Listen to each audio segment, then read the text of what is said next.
Today we'll look at how to attach text to a moving object in Davinci Resolve. I'm on the free edition of Davinci Resolve 20, but this should work with any version from the past few years. I'm here on the edit page. Let me add this clip to my timeline. I'll click and drag it here, and if I play it, you can see it's a sequence of cars driving on some icy roads. Let's say I want to attach some text to this first car here.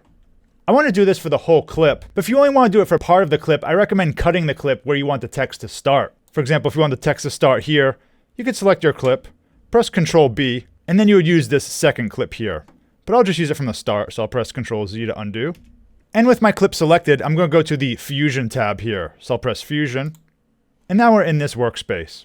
Now when we want to track movement, there's generally two steps we do. First, we generate the tracking data. Second, we attach that tracking data to the object we want to move, like text or an image. So let's generate the tracking data first. I'll press Shift Spacebar to bring up my search bar for nodes. And the one I want is called Tracker, so I'll type Tracker, and it's just a basic one here. I'll click Add, and it got added between my two nodes here. Now if it didn't get added there, like if it's somewhere out here, just click on it, hold Shift and drag, and then put your cursor over the line in between and let go, and it will be between them like that. Now the media in is my input video, and the media out is going to be the final result.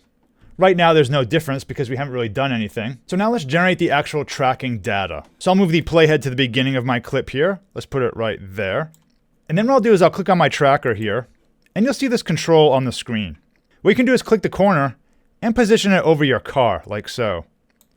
I can make the area a little bit bigger. You basically want to make it so it will capture the entire car. And also we'll cover it when it gets bigger later. Now with my tracker selected, I'm going to open the Inspector tab. So I'll click this. And the inspector is going to be the properties for our currently selected node, which is the tracker node. I'll select the adaptive mode here to best match. Let's select that. And now I'll track to the end of the video. So I'll press this button here that says track forward. I'll press it. And it's going to start tracking our object. We can see the car turning. And it's still following it. And there it ends. So if I just play through the video really quickly, you can see it's following the path of the car pretty well. Now let's do the second part of our task, attaching the tracking data to an object. In this case, we want to use text. So I'll click the text node here, and I'll drag it onto my canvas. Over here on the Inspector tab, I'll type car1. The Inspector tab now represents our text data. I'll click the gray output of the text, and I'll connect it to the tracker. Now it's still not showing on our canvas here. That's because we haven't changed the mode of the tracker. Let's go to the tracker now.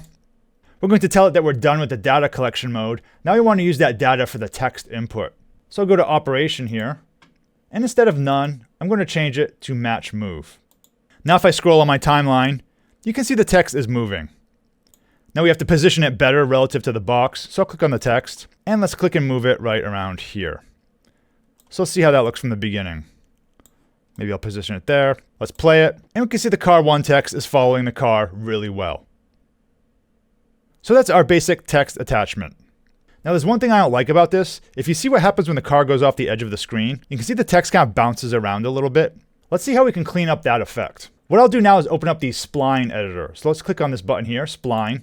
And here we have our tracking data. I have to enable it, so I'll click this box that says Displacement. And this curve shows how far down the path our text will go relative to time. So you can see it starts off at 0, and it ends up here about 1.0. That's 100% of the path length. So what's happening here is our text is kind of bouncing back a little bit, and it's not fully going off of the screen there. So what I can do is find the last frame that I like, maybe right about there. I'm going to click this other part, and I'm just going to press Delete. So we've deleted that other tracking data.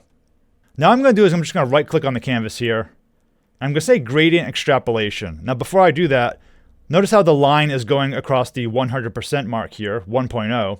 When I right click and do Gradient Extrapolation, it's going to keep sending our text into that same direction. So now if I play it, the text goes right off the screen. Let's go to the end again, and it works. And here we have our final result.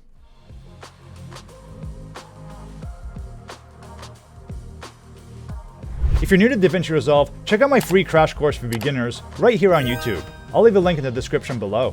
Thanks for watching, and see you in the next video.